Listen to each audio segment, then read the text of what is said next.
میں 3 بھائیوں کی اکلوتی بہن تھی۔ والدین کی اور بھائیوں کی آنکھوں کا تارا تھی۔ اسکول سے کالج تک کے تعلیمی دور میں بہت سی لڑکیاں دوست بنیں، لیکن میں اپنے گھر کے ماحول میں اتنی خوش تھی کہ کسی لڑکی کی گہری دوست نہ بن سکی۔ یونیورسٹی کے شروع میں بھی اپنی دھن میں مگن تھی۔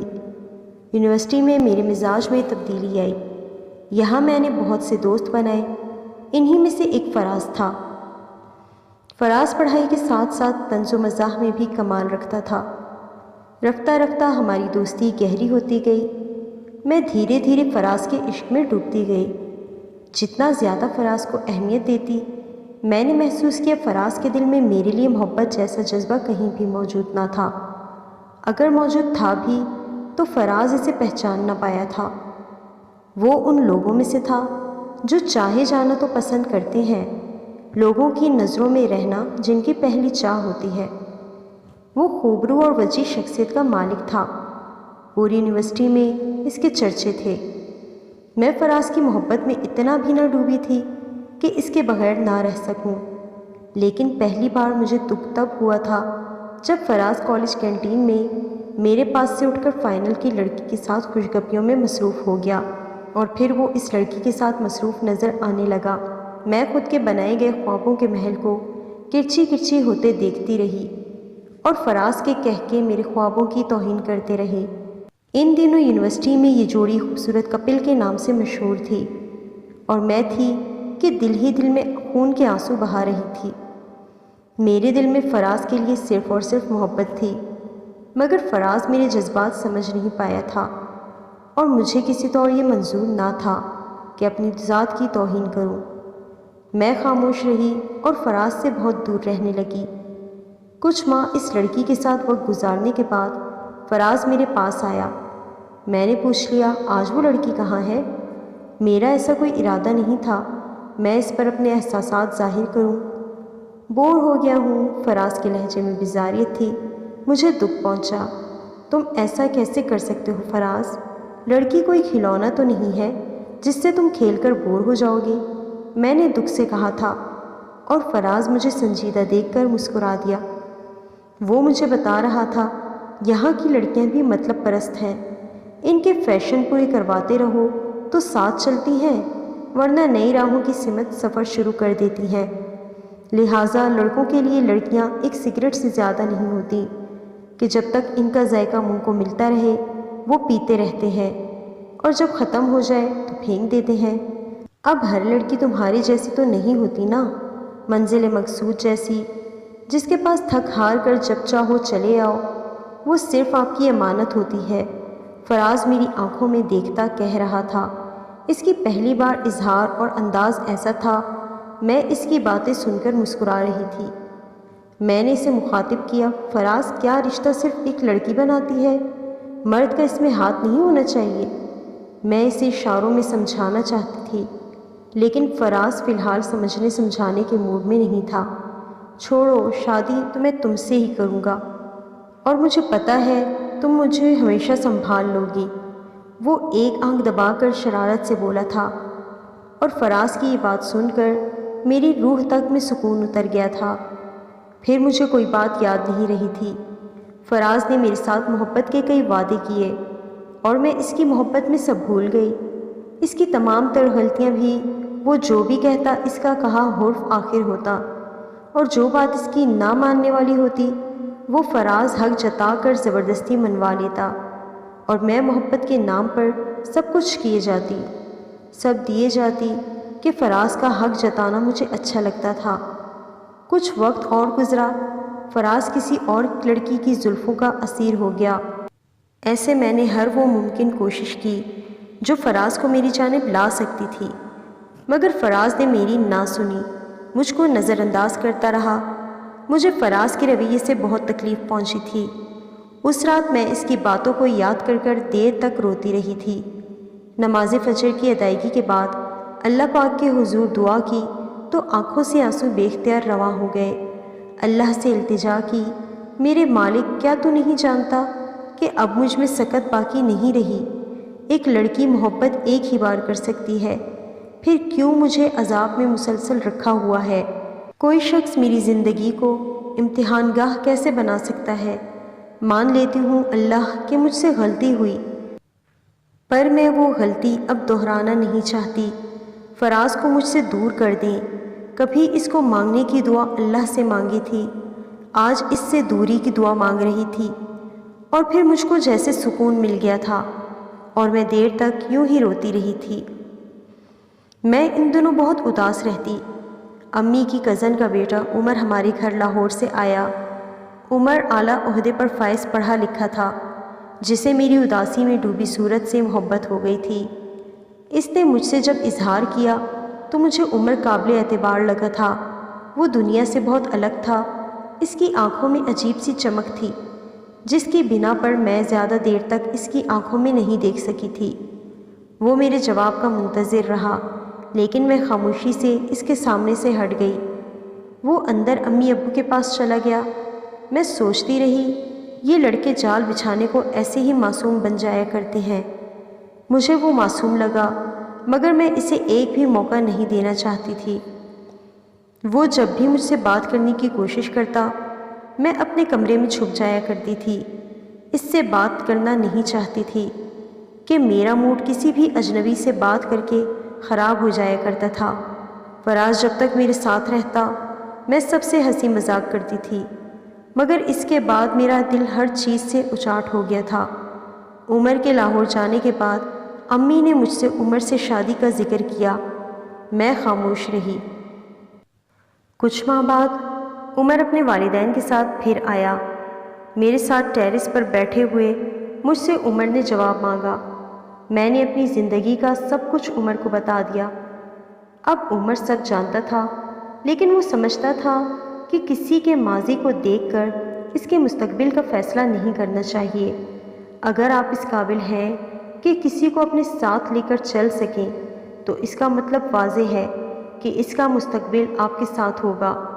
ماضی کی جھلک یقیناً مستقبل قریب میں نہیں ہوگی۔ ساتھ ہی وہ یہ بھی جانتا تھا کہ بکھرے ہوئے لوگ جب سمیٹنے پر آتے ہیں، جہاں بھر کے غم سمیٹ لیتے ہیں۔ وہ خود بکھرنے سے ڈرتا تھا، اس لیے اس نے میرا انتخاب کیا تھا۔ اب عمر بھویں چڑھائے مسکراتے ہوئے میرے جواب کا منتظر تھا۔ میں نے مسکراتے ہوئے انکار میں گردن ہلا دی۔ اس رات پھر میں بہت دیر تک کھڑی ماضی سے حال تک کا سفر کر آئی، لیکن اب میری سوچوں میں عمر بھی تھا، جس کے لیے میرے دل میں کوئی جگہ نہیں تھی۔ لیکن میں روز اول سے فراز کو پسند کرتی تھی۔ اب بھی میرے دل میں فراز کے سوا اور کوئی نہ تھا، اس کے جانے کے بعد بھی۔ ایک دن فراز نے یونیورسٹی میں بات کرنے کی کوشش کی۔ میں اس کی بات سنے بغیر آگے بڑھ گئی۔ اسی شام فراز کا فون آ گیا۔ میں فون بند کر دینا چاہتی تھی، پر فراز نے عاجزی سے فوراً کہا، پلیز آخری بار مل لو، میں اس کے بعد بالکل بھی تنگ نہیں کروں گا۔ میں پگھل گئی تھی، اتنی سنگ دل تھوڑی تھی۔ فراز جانتا تھا میں بیوقوف سی تھی، وہ جانتا تھا میں اس کے سامنے انکار کی جرات نہیں کر سکتی تھی۔ ٹھیک ہے، میں کل آ رہی ہوں، میں نے یہ کہہ کر فون بند کر دیا۔ میں جانتی تھی مجھے کہاں ملنا ہے، اس لیے میں نے جگہ کا نہیں پوچھا تھا۔ میں نے اس سے ملنے کا سوچا تو میں خوفزدہ ہو گئی تھی۔ میں جانتی تھی کہ میں کمزور پڑ جاؤں گی، لیکن اب میں اسے موقع نہیں دینا چاہتی تھی۔ ڈرتی تھی اگر وہ ازالہ کر گیا تو، اگر وہ میرے سامنے ہاتھ جوڑ کر بیٹھ گیا تو میں فرار کی راہ نہیں ڈھونڈ پاؤں گی۔ فراز ہمیشہ ایسا ہی کرتا آیا تھا، اور اس بار بھی ایسا کر گیا۔ فراز کے سامنے آنے میں نہ میں جھک سکتی نہ پلٹ سکتی۔ میں خود ہی سے جرح کر رہی تھی، خود ہی جوابات بھی تیار کر رہی تھی۔ میں اس شام امی کو بتا کر گھر سے نکل آئی تھی۔ انہوں نے کوئی سوال نہیں کیا تھا، کیونکہ انہیں مجھ پر پورا بھروسہ تھا۔ راستے میں ہزار خدشے دل میں پناہ لیتے رہے۔ میں سب کو نظر انداز کرتی رہی، بالآخر کیفے تک پہنچ ہی گئی تھی۔ میں ابھی گاڑی کا دروازہ کھول کر نکلی ہی تھی کہ فراز مسکراتا ہوا مجھ تک آیا تھا۔ میں خاموش رہی، جبکہ فراز کی مجھے اپنے سامنے دیکھ کر باچھیں کھل گئی تھیں۔ فراز میرا ہاتھ تھامے کیفے کی جانب بڑھ رہا تھا۔ فراز نے ایک میز تک پہنچ کر مجھے بیٹھنے کا اشارہ کیا تو میں خاموشی سے بیٹھ گئی، اور فراز میرے سامنے بیٹھ کر بولا، تم سوچ بھی نہیں سکتی تمہیں یہاں اپنے ساتھ دیکھ کر میں کتنا خوش ہوں۔ اتنا خوش میں پہلے کبھی نہیں ہوا۔ تم میں جادو ہے، تم جب میرے ساتھ ہوتی ہو دنیا بھلا دیتا ہوں۔ فراز نے کہا تو میں مسکرا دی۔ کس جذبے کے تحت یہ میں نہیں جانتی تھی، لیکن فراز کو سکون ملا تھا۔ تمہاری مسکراہٹ آج بھی ویسی ہی ہے کہ جو دیکھے مدہوش ہو جائے۔ یہ کشش بہت خاص لڑکیوں میں ہوتی ہے، اور میں جانتا ہوں تم بہت خاص ہو میرے لیے۔ فراز دل و جان ہتھیلی پر نکال کر رکھ دینا چاہتا تھا۔ تم بھی بولو نا، کب سے میں ہی بول رہا ہوں، تمہیں سننے کو ترس گیا ہوں۔ یار یہ عشق بری بلا ہے، اس بار لگتا ہے جان نہیں چھوڑے گا، فراز خود ہی کہہ کر خود ہی ہنس دیا۔ میں نے نگاہیں فراز پر جمائی، کافی کا مگ میز پر رکھتے ہوئے اس کی جانب دیکھا۔ مجھے لگا تھا کہ میں فراز سے ملوں گی تو میرے جذبات کا شور میرے اندر کے سکون میں طوفان برپا کر دے گا۔ میں بہت خاموشی سے سیاہ شیشوں کے پار باہر کی سمت دیکھتے ہوئے اس کی باتیں سن رہی تھی۔ میرے خاموش رہنے پر فراز بولا، باخدا اب کبھی کوئی غلطی سرزد نہیں ہوگی۔ فراز میری آنکھوں میں مثبت جواب تلاش کر رہا تھا۔ لبوں سے مگ لگا کر کافی کا آخری گھونٹ بھرا اور مگ میز پر رکھ کر اسے دیکھتے ہوئے بولی، کچھ غلطیوں کے ازالے ممکن نہیں ہوتے فراز، وقت ان پر مرہم تو رکھ دیتا ہے، مگر ان رشتوں کو بحال نہیں کیا جا سکتا، کیونکہ دل کے رشتے صرف اعتماد اور بھروسے پر ہی جڑے ہوتے ہیں۔ میں نے بغور فراز کی آنکھوں میں دیکھ کر بات کی تو وہ تڑپ گیا اور فوراً میرے ہاتھ تھام کر شدت سے جکڑ لیے تھے۔ یقین مانو مجھ میں تمہارا عشق اب انتہاؤں کو چھو رہا ہے، تم میری آنکھوں میں دیکھ سکتی ہو، میں مجنوں بن گیا ہوں، شاعری کرنے لگا ہوں۔ یار پلیز ایک بار تو لوٹو میری جانب، ہر گلہ دور کر دوں گا۔ اس نے کہا تو مجھے کوفت سی ہونے لگی۔ میں یہ سب سننا نہیں چاہتی تھی۔ جو شخص میرے ساتھ ہزار وعدے کرنے کے باوجود مجھے بے بسی میں چھوڑ گیا تھا، تو اب میں کیسے یقین کر لوں کہ اس شخص کو مجھ سے عشق ہو گیا؟ وہ شاعری کرنے لگا ہے، وہ بھی میرے لیے۔ کیسے یقین کر لوں فراز؟ اور فرض کرو اگر یقین کر بھی لوں تو کیا حاصل؟ میرے بس میں اب تم سے محبت کرنا ہے ہی نہیں۔ میں اڑیل بنی ہر بات کے آخر میں بس یہی کہتی تھی کہ محبت اب باقی نہیں رہی، اور فراز میرے لہجے کی کڑواہٹ محسوس کرتے ہوئے مایوس ہو گیا تھا۔ تب ہی میں نے ایک شخص کو ہاتھ کا اشارہ کیا۔ فراز مجھے اشارہ کرتے دیکھ کر چونکا۔ وہ ایک خوبرو نوجوان تھا جو اب مسکراتے ہوئے ہماری سمت آ رہا تھا۔ فراز ان سے ملو، یہ عمر ہے، اگلے ہفتے ہماری منگنی ہے، اور عمر آپ تو جانتے ہی ہیں انہیں۔ میں نے مسکرا کر تعارف کا مرحلہ طے کیا۔ عمر بولا، انہیں کون نہیں جانتا، ان کی تو بہت شہرت ہے ماشاءاللہ، فراز یونیورسٹی کے گولڈ میڈلسٹ ہیں۔ عمر نے آگے بڑھ کر سلام کیا تو فراز بھی مسکرا کر ملا۔ میں نے دیکھا کہ عمر کے لہجے میں بہت نرمی تھی۔ وہ مجھے فراز کے ساتھ دیکھ کر بالکل بھی غیر معمولی انداز میں پیش نہیں آیا تھا۔ میں حیران ہوئی تھی، یہی عمر کا امتحان لینے کا ایک طریقہ تھا، اور عمر اس امتحان میں کامیاب رہا تھا۔ امی کا فون آنے پر میں نے اور عمر نے اجازت چاہی، اور کیفے سے باہر نکلتے ہی فراز کو دیکھا۔ وہ ہمیں جاتے ہوئے حسرت سے دیکھ رہا تھا، اور میں عمر کے ساتھ گھر جاتے ہوئے بہت مطمئن تھی۔ میں اس کی پہلی محبت جو تھی